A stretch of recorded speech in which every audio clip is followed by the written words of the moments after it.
Sir एक question जी पूछे। Sir recorded video कहाँ पे मिलेगी? I will inform you Taha after that in the group. Let's see जी, ठीक बिस्मिल्लाह है। करते हैं।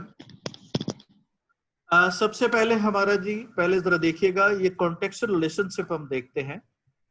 कॉन्टेक्स्ट का मतलब होता है कि बैकग्राउंड क्या है, और ये हमने कॉन्टेक्सुअल रिलेशनशिप से मीनिंग को समझना होता है।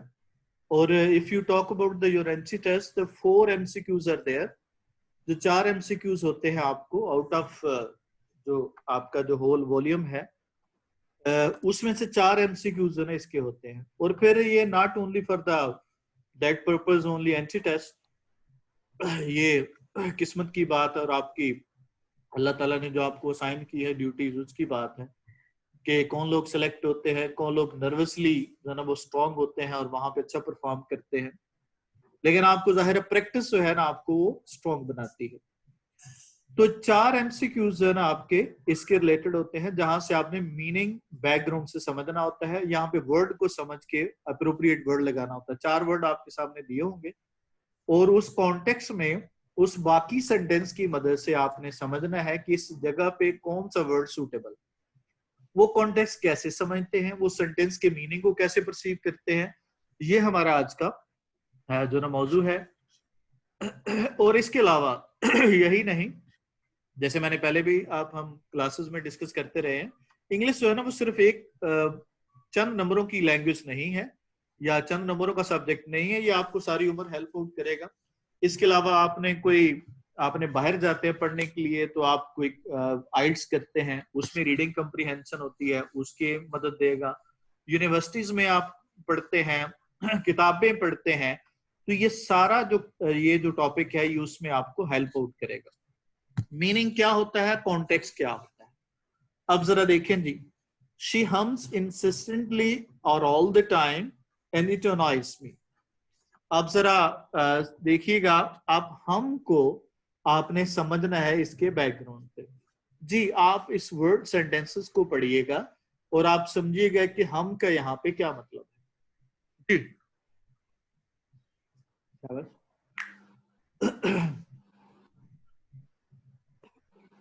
जी बच्चों, अब यहाँ पे जो अब जरा कौन सा वर्ड है जो हम का मीनिंग में इजाफा कर सकता है, जो उसका हमने एलैबोरेट कर रहा है, कौन सा वर्ड? अनॉय। अनॉय। अनॉय जब कर रहा है तो इसका मतलब है कि जो अनॉय किसके मीनिंग किसको क्वालिफाई कर रहा है यहाँ पे, या किसको एलैबोरेट कर रहा है, हमको। तो इसका मतलब है ये कोई चीज प्लेजेंट होगी या अनप्लेजेंट होगी? अनप्लेजेंट।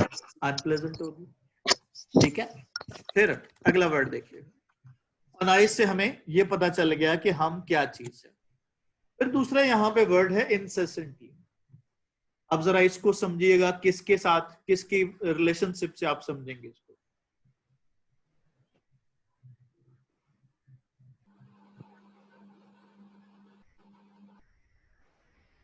कौन सा वर्ड है जो इंसेसेंटली का मीनिंग क्लियर कर रहा है?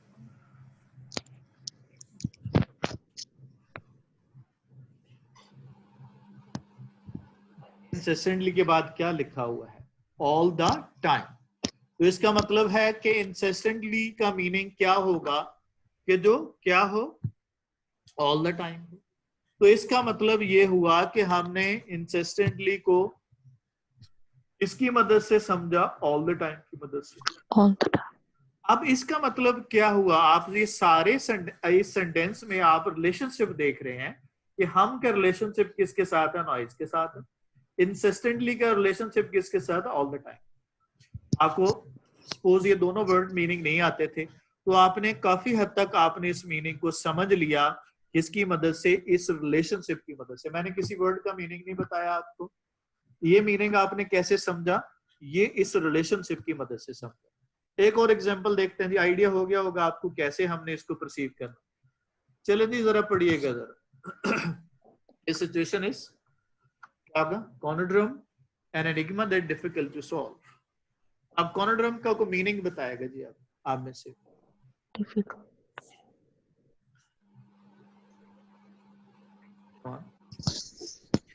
यही के जो सॉल्व नहीं होते। मिस्ट्री अब जरा आप जरा देखिए किसकी मदद से समझा जी आपने, एनिग्मा। और कीजिएगा। ये यहाँ पे क्या लिखा हुआ है, कॉमा है, इसका मतलब है ये कोनोड्रम को क्या कर रहा है, ये एक्सप्लेन कर रहा है, राइट। यस। और enigma that is difficult to solve, enigma को आपने किससे समझा, difficult to solve. Difficult to solve से। तो इसका मतलब जो डिफिकल्ट टू सॉल्व वो क्या कहलाता है, एनिग्मा कहलाता है। और एनिग्मा किसको क्वालिफाई कर रहा है या किसको एक्सप्लेन कर रहा है, कोनोड्रम को। तो इसका मतलब आपने किसको समझ लिया, कोनोड्रम को समझ लिया, किसकी मदद से, उस सेंटेंस की मदद से, कोनोड्रम को एनिग्मा से, एनिग्मा को डिफिकल्ट टू सॉल्व से।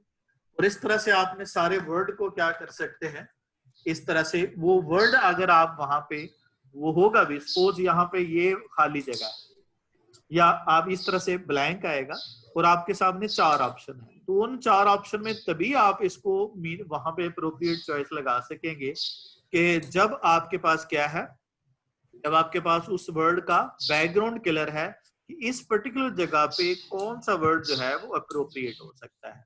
तो इस तरह से हम इसके रिलेशनशिप को समझते हैं, कॉन्टेक्चुअल मीनिंग के रिलेशनशिप को।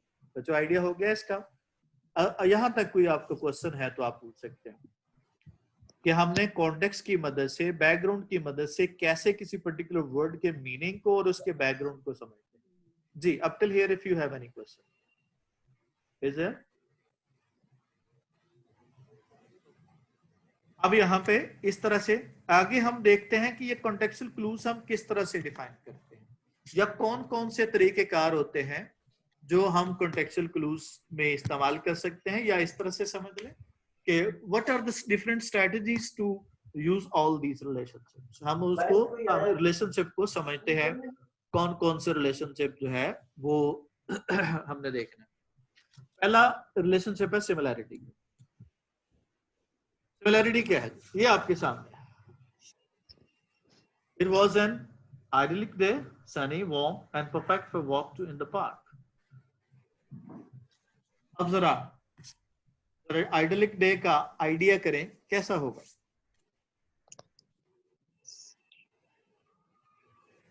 हाँ?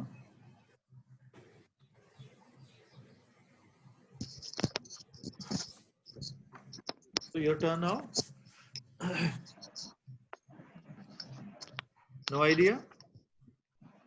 देखें ये डे कैसा है, सनी है, वार्म। वार्म है और परफेक्ट फॉर वॉक है। तो कैसा डे होगा वो, जो सनी भी है, वार्म भी है, perfect for walk in the park है। मतलब प्लेजेंट में आएगा, प्लेजेंट में आएगा, खुशगवार। ठीक है, पीसफुल, ट्रंकल। आप करीब करीब मीनिंग में पहुंच जाएंगे, एग्जैक्ट मीनिंग में नहीं भी जाएंगे तो आप करीब करीब मीनिंग में जाएंगे, ठीक है। और यही मकसद होता है, अगर आप सिलेबस के कॉन्टेक्स्ट को मुताला करें तो वहां पे उन्होंने लिखा होता है कि कॉन्टेक्स्ट में मीनिंग को आपने कॉन्टेक्चुअल क्लूज की मदद से आपने समझना है। ये उसका बेसिक एलिमेंट होता है और ये स्ट्रेटजीज होती है। जी एक और देखते हैं। The crime he committed was egregious.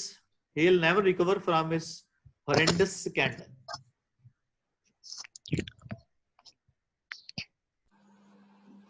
Egregious और horrendous scandal से आपने क्या करना है, आइडिया लगाना है। क्या मीनिंग हो सकता है इन वर्ड्स का? बहुत सख्त किया होगा कोई, बहुत सख्त किया होगा। और horrendous scandal से आपको क्या आइडिया हो जाएगा?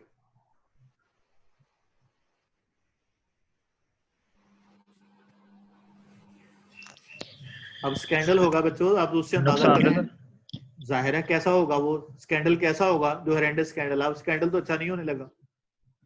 और फिर यहाँ पे जो ना वो क्या कमिटेड क्राइम भी कह रहा, ठीक हो गया। इसका मतलब आप दोनों वर्ड को कैसे समझेंगे। अब वो कैसा होगा, अब जो क्राइम था वो शॉकिंग था, और अब कौन सा स्कैंडल है, ड्रेडफुल या ऑफुल स्कैंडल। यानी आपने देखें उसकी मदद से आपने क्या किया, उस वर्ड्स को आपने समझा, ये सिमिलैरिटी का रिलेशनशिप। चलें जी आगे देखिए।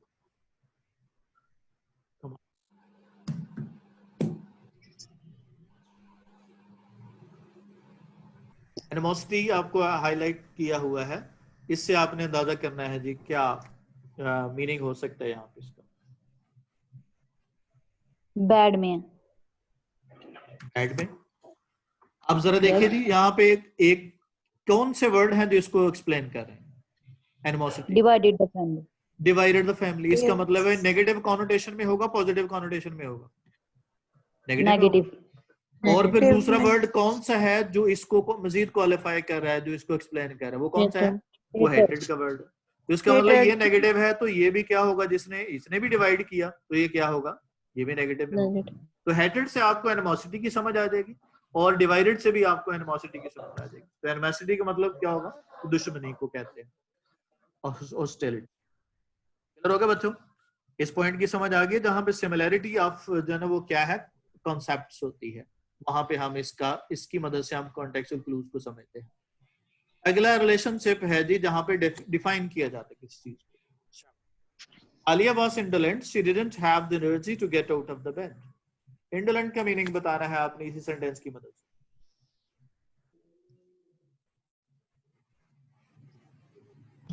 लेजी। लेजी कहां से पता चला जी आपको? इंडोलेंट को एक्सप्लेन किया, she didn't have the energy to get out of the bed. तो जब बेड से नहीं उठ रही तो इसका मतलब कैसी है, वो क्या होगा? मतलब बहुत वीक है। अब एक्सप्लेन किया, come on please. The dates are listed in chronological order, they start at the beginning and end with the last event. Chronological का मीनिंग आपने समझना है।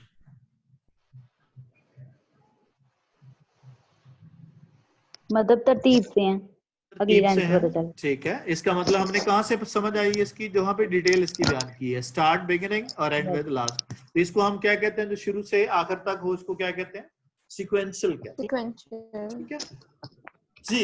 he knew his future was precarious and likely to fall apart। precarious को आपने समझना है जी, किस word की मदद से समझें? मतलब आगे जो फॉल अपार्ट उसके बारे में बताया। fall apart से है, तो fall apart का मतलब क्या है, पॉजिटिव है नेगेटिव है? नेगेटिव। नेगेटिव है, तो इसका मतलब फ्यूचर उसका कैसा होगा? Danger, in danger. क्या होगा प्रिकेरियस का मतलब? In danger. क्लियर हो गया जी? ये पॉइंट भी क्लियर है आपका, इस रिलेशनशिप को डेफिनेशन के रिलेशनशिप है क्या? ये क्लियर हो गया, ये रिलेशनशिप, ये जो आपका ये वाला। चले जी अगला। अगला जो कॉन्टेक्चुअल क्लूज है जिसकी मदद से हम समझते हैं वो है ऑपोजिट रिलेशनशिप। हमने इस क्या होगा, gregarious, unlike his brother who is quiet and shy. हाँ। अब जरा बताइएगा जी, कौन सा वर्ड है जो इसके मीनिंग को क्लैरिफाई करेगा? अनलाइक मतलब उसके अनलाइक। ऑपोजिट। इसका मतलब है कि ये वर्ड क्या बताएगा कि दोनों क्लॉजेस में जो आइडिया है वो दोनों एक दूसरे के क्या है, ऑपोजिट। ऑपोजिट। अब जरा हिज ब्रदर को आपने समझे, ब्रदर क्या है, क्वाइट एंड शाय है, और इसका मतलब आमना फिर कैसी है, अब अंदाजा करें, आइडिया हो जाएगा कि नहीं? खुश कलाम। जी। तो इसका मतलब क्या हुआ कि वो सोशल है ज्यादा। अब देखें ये यहाँ पे कहां से मीनिंग आया, शाय से, यानी वो दूसरों से मिलता नहीं है, लेकिन उसके ऑपोजिट आमना वो मिलती है, तो ऐसे आदमी को क्या कहते हैं, सोशल। ठीक है।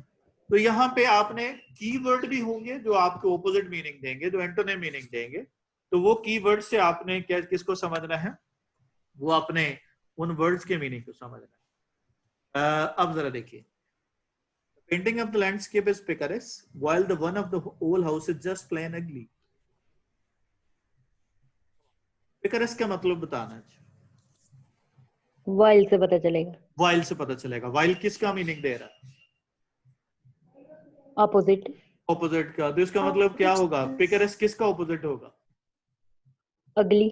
अगली का। तो फिर क्या होगा, अगली का ऑपोजिट क्या होता है, ब्यूटीफुल। तो यानी चार्मिंग या स्ट्राइकिंग की मीनिंग में आ जाएगा। एंटोनिम का आइडिया हो गया जी, किस तरह से हम ऑपोजिट रिलेशनशिप डेवलप करते हैं। उसके बाद अगला जो है हमारा क्या होगा, रिलेशनशिप है एक्सप्लेनेशन का, जब हम एक्सप्लेन करते हैं। During the demonstration a skirmish broke out, so the police was called to restore the order. देखिए आप बड़े ही वाज़ेह, हालांकि ये वर्ड आपको नहीं आते मीनिंग, लेकिन उसके बावजूद आप बड़े आराम से उसको, उन क्लूज को समझ रहे हैं, उनको एक सिस्टमेटिकली जो है उसको समझ रहे हैं। जी बेटा आप बताइएगा कौन क्या वर्ड है, डेमोन्स्ट्रेशन का मीनिंग तो आता होगा आपको, और स्किर्मिश, स्किर्मिश ब्रोक आउट, क्या चीज हुई होगी ब्रोक आउट, जिसके लिए पुलिस को बुलाना पड़ा। इसका मतलब कौन कौन सी चीजें हैं जो इसको एक्सप्लेन करें? डेमोन्स्ट्रेशन को कौन एक्सप्लेन कर रहा है? अस्किरमश, ठीक है। इसका मतलब क्या हुआ कि ये डेमोन्स्ट्रेशन को एक्सप्लेन कर स्किरमश, तो ये भी वैसी चीज होगी जैसी वो स्किरमश डेमोन्स्ट्रेशन है, राइट?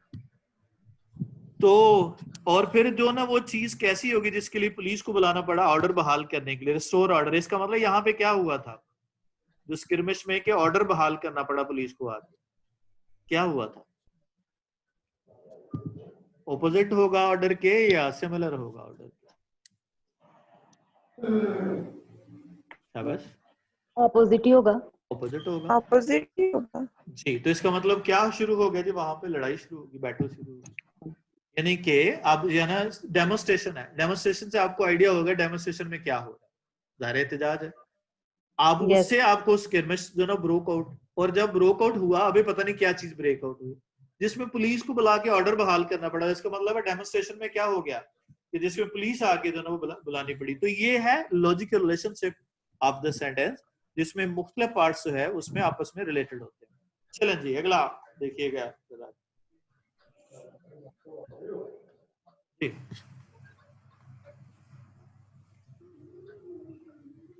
ऑडियंस का मतलब बताइए।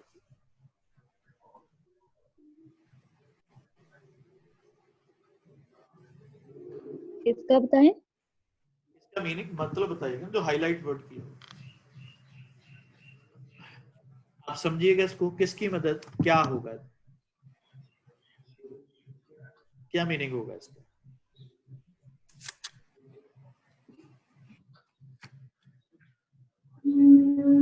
देखें अनॉयड में है तो कैसा आदमी होगा वो? जो annoy कर रहा लड़ने है। वाला बार बार। और with insistent line of questioning, क्या कर रहा है वो? सवाल, क्वेश्चन करके अनॉय कर रहा है। तो कैसे सवाल कर रहा हो? इंसिस्टेंट का मतलब क्या होगा? जिससे बंदा अनॉय होता है वो कैसे सवाल होते हैं? Line of question. नहीं देखे ना, इंसिस्टेंट लाइन ऑफ क्वेश्चन क्या मतलब है? पूरी लाइन बनाई हुई है, मतलब कम है क्वेश्चन, ज्यादा क्वेश्चन है? ज्यादा। लगातार क्वेश्चन है। जिसने अनाय हुआ, और जब वो अनाय हुआ वो अनाय करता है अपने क्वेश्चन से, तो उसको मैं क्या कहता हूँ? नोजेंस कहता हूँ। तो इसका मतलब कि नोजेंस का मतलब क्या बनेगा? यहाँ पे क्या बैकग्राउंड में डेवलप करेंगे?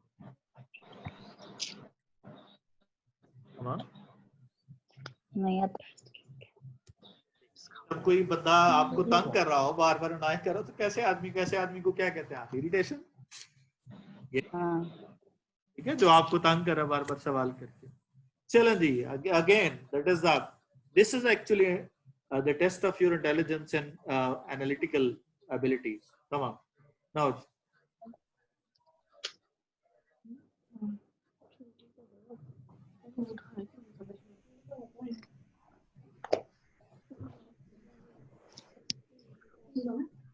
जी, something in the refrigerator is so buttered, a wave of water wafted out when we open the door. शाबाश। buttered का आइडिया लगाना जी, क्या मीनिंग हो सकता है? मतलब खराब हो गई वो चीज, गंदी स्मेल आ रही हो। कहाँ से पता चला हमें? Wave of order, wafted out. Wave of order है, और वेफ्ड आउट का मतलब क्या बनेगा? अभी ओपन द डोर किया था, बाहर, ओपन द डोर किया तो बाहर आ गई, ठीक है। और जब मुंह बाहर आई तो इसका मतलब चीज क्या थी? वो खराब। ठीक है। तो ये आपने उन्हीं वर्ड की मदद से उसको समझा। ये था हमारा एक्सप्लेनेशन का रिलेशनशिप। अब आगे चलते हैं जी हम अगले रिलेशनशिप। अगला रिलेशनशिप है जी पैरेलल या एनालॉजिकल। एनालॉजी जो होती है, एनालॉजी डेवलप करते हैं हम चीजों में। Vulnerable people can be like fragile glass in the need of care and attention. Come on. यहाँ पे एनालॉजी दो चीजों में डेवलप की है कि नहीं? पैरेलल डेवलप किया है कि नहीं किया? कहाँ दिया? Vulnerable people can be like fragile glass. इसका मतलब किन दो चीजों में एनालॉजी जो ना वो ड्रॉ की है? फ्रेजाइल Similarity ग्लास drop- हाँ, तो इसका मतलब फ्रेजाइल ग्लास है, तो इसका मतलब क्या है, वो कौन से लोग होते हैं फिर? वल्नरेबल पीपल, कमजोर, यही मतलब है इसका। ठीक है हसास, जी। अब जरा अगला sentence, come on. Ahmad is diligent, intelligent, guarded and compliant. क्या मीनिंग हो सकता है जी इसका? चलो ये बता दें, ये सारी क्वालिटीज पॉजिटिव है नेगेटिव? पॉजिटिव पॉजिटिव पॉजिटिव, इसका मतलब गार्डेड और कंप्लाइंट भी क्या होगा? पॉजिटिव में ही हो। पॉजिटिव होना चाहिए। आप जरा बताइएगा जी, आपने कैसे करेंगे आप, क्या मीनिंग होगा? सेंस समझे, जरा पॉजिटिव को सेंस आ जाएगा, उसमें जब ऑप्शन आएंगे आपको, तो उसमें पॉजिटिव सेंस वाला आपको करीब तरीन जो फील करेगा। इसमें क्या है, गाइडेड से मुराद कॉन्शियस होता है, कंप्लायंट से मुराद जो ड्यूटीफुल होता है। ये तो था हमारा कौन सा एनालॉजिकल रिलेशनशिप, जिसमें हम चीजों को कंपैरिजन की मदद से क्या है समझते हैं, रिलेशनशिप की मदद से। उसके बाद अगला जो हमारा कॉन्टेक्सचुअल क्लूज है वो इन्फ्रेंसेस है। इन्फ्रेंसेस क्या होते हैं कि जब हम किसी चीज को इन्फर करते हैं, आइडिया करते हैं, ड्राइव करते हैं, वहां से डिड्यूस करते हैं, अंदाजा लगाते हैं, तो इसका मतलब जो है ना, वो यहाँ पे आपने देखना है किस तरह से हम डेवलप करते हैं। जी जरा पढ़िएगा और वहां से अंदाजा करिएगा हेर्बेडास्ट्री का मतलब क्या होता है। Come on, read out the whole sentence.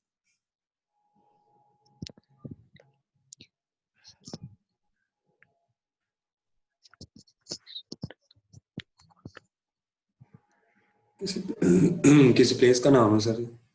Ji place का नाम है definitely, market but sir, what type of place? Market place, कोई स्टोर, मजीद गौर से पढ़े, मजीद गौर से पढ़े, सारे वर्ड पे बुटीक सर, फोकस करें। बुटीक हो गया, अच्छा जी शाबाश। कैसी प्लेस होगी? पीसफुल अब होगी। कौन कौन से आप वर्ड हैं जिसकी मदद समझ रहे हैं? पहली बात है कि ही से समझा है आप, ही से क्या समझा कि कोई क्या है, कोई मैन वियर है, राइट? उसके बाद जो है ना वो क्या है, यहाँ पे people who work there were so kind and people, और इसका मतलब है कोई ऐसी चीज है, ऐसी जगह है जहाँ पे लोगों की डीलिंग अच्छी होती है। इसका मतलब हर्बेडेस्ट्री का मतलब मेंस क्लोथिंग एंड एक्सेसरीज को कहते हैं। यहाँ पे ही से हमें समझ आया, तो ये हमने इन्फर किया मुख्तलिफ क्लॉजेस, मुख्तलिफ सेंटेंसेस की मदद से किसी पर्टिकुलर वर्ड को हमने समझा। तो इस तरह से हमने इसको अंडरस्टैंड किया कि किस तरह से हमने इसको पर्टिकुलर वर्ड को हम समझते हैं उसके बैकग्राउंड की वजह से। और नेक्स्ट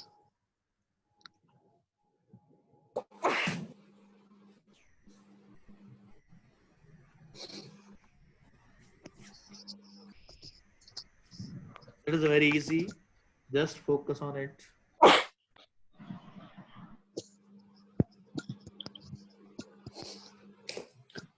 ट्रू न्यूज नहीं होती। ट्रू न्यूज नहीं होती, कैसे पता चला जी? No one, no one believes, कोई भी बिलीव नहीं करता। क्या होगा? No one ever believes a particular newspaper because it is famous for printing candidates होगा। तो कैनेड से मुराद फिर कौन सी बिलीव होगी? र्यूमर्स होगी या झूठी, क्या होगा? झूठी खबरें। हो गया। तो ये तो था हमारा जो है वो हमारा क्या नाम आज का जो लेक्चर है। अब हम देखेंगे जी, इसकी मदद से हम समझेंगे, हम इनको इनकी मदद से हम वर्ड के पर्टिकुलर मीनिंग को समझेंगे कि इस बैकग्राउंड से मतलब क्या होगा। मैं जरा ये स्क्रीन स्टॉप करके मैं जो ना वर्ड की फाइल खोल रहा हूँ और उसमें हम डिस्कस करते हैं हम किस तरह से डिस्कस किया हमने। Let's see ji,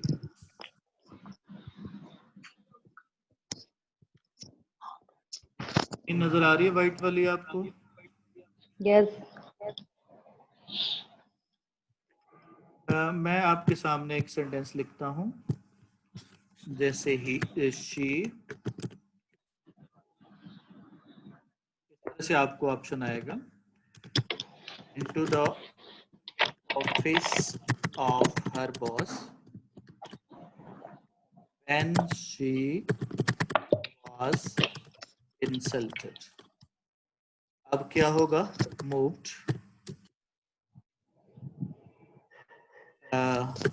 stormed, rushed और angered. अब आपके सामने 4 ऑप्शन है। इन 4 ऑप्शन की मदद से आपने समझना है कि हमारे जो है वो कौन सा ऑप्शन सूटेबल हो। अब यहाँ पे आपको कौन कौन से वर्ड हेल्प आउट करेंगे इस बैकग्राउंड के वर्ड को समझने के लिए? इंसल्टेड। इंसल्टेड वर्ड बताएगा आपको, क्या बताएगा कि यहाँ पे इस बैकग्राउंड में मीनिंग क्या हो सकता है उसका। जी, अब आपके पास रश भी जाना है, मूव भी जाना है, स्टॉर्म भी जाना है, एंगर्ड गुस्सा करना है। कौन से आपको पहले ऑप्शन में रूल आउट करेंगे, किस वर्ड को करेंगे कि ये रिजेक्टेड है इस लिस्ट में से? कौन सा वर्ड होगा? Angered sir. कौन सा? नंबर 4 एंगर्ड करेंगे ना? एंगर्ड रूल आउट कर देंगे। किस वजह से? क्योंकि वो ऑफिस में गई है। ठीक है, अब आपके सामने ऑप्शन रह गए 3। अब 3 ऑप्शन में से आपने बताना है जी कौन सा ऑप्शन आपको ज्यादा सूट करता है। Number 3 sir, rushed. रश्ड और मूव्ड दोनों में ज्यादा सूटेबल कौन सा है? रश्ड। लेकिन अगर रश्ड और इसका मतलब अब हमने इस सीक्वेंस में किसको रूल आउट कर दिया? मूव को। अब आपके सामने बच के 2 ऑप्शन, कौन से? स्टॉर्म्ड और रश्ड। अब कौन सा वर्ड ज्यादा अप्रोप्रिएट जो ना वो कंक्लूड करता है उस इंसल्टेड के वर्ड को? शाबाश। Storm. I think rushed. Storm आ जाएगा। स्टॉर्म तूफान की तरह अंदर गई, क्योंकि जल्दी बेचती है वो किस तरह जाता है। ठीक है, तो हाँ, ये अब समझ आ गई थी आपने बैकग्राउंड पे मीनिंग किस तरह से डेवलप करते हैं। तो ये तरीकाकार है जी बेटा। एंगर्ड का क्या मीनिंग बताया? एंगर का तो गुस्सा है ना, तो अभी यहाँ पे इनटू ऑफिस नहीं है ना, इनटू ऑफिस के साथ रिलेशनशिप में हम क्या चीज डेवलप करेंगे? ये मोमेंट का है। ठीक है, तो यहाँ पे इसको हमने रूल आउट कर दिया। मूव और रश में हमने क्या देखा कि मूव नॉर्मल मूव करना है, और रश का मतलब जो ना वो ये इंसल्टेड को ज्यादा चॉइस करता है। लेकिन अगर हम इन दोनों में देखेंगे तो उसमें कौन सा ज्यादा सूटेबल होगा? स्टॉर्म्ड होगा, क्योंकि इंसल्ट को ज्यादा अप्रोप्रिएट चॉइस देता है। समझ आ गई जी? बच्चों समझ आ गई जी? अब जरा देखें जी, हम कुछ जो ना इस तरह से और वर्ड भी हम इस्तेमाल कर सकते हैं। क्या होगा? जैसे ही इज वेरी, सपोज हम लिख लेते हैं in his dealing and remains, आप कह लें in inside his office. Suppose आपके सामने ऑप्शन है। अब जरा क्या होगा जी, आप कह लें रॉबर्ट, आप कह लें सोशल, और इस तरह से कोई और ऑप्शन ले लें, मिलाइन। अब आपके सामने 4 ऑप्शन आ गए। कौन सा ऑप्शन होना चाहिए? इंट्रोवर्ट। कहां से हमें आइडिया हुआ? रिमेन इनसाइड से। रिमेन इनसाइड ने हमें क्या बताया कि वो डीलिंग में क्या है? अपनी जगह पे अंदर रहता है। तो सोशल नहीं हो सकता, एक्सट्रोवर्ट जो एक्सप्रेसिव हो नहीं हो सकता, मिलाइन का टोटली डिफरेंट वर्ड मीनिंग है। तो क्या होगा? इंट्रोवर्ट। तो इंट्रोवर्ट राइट चॉइस।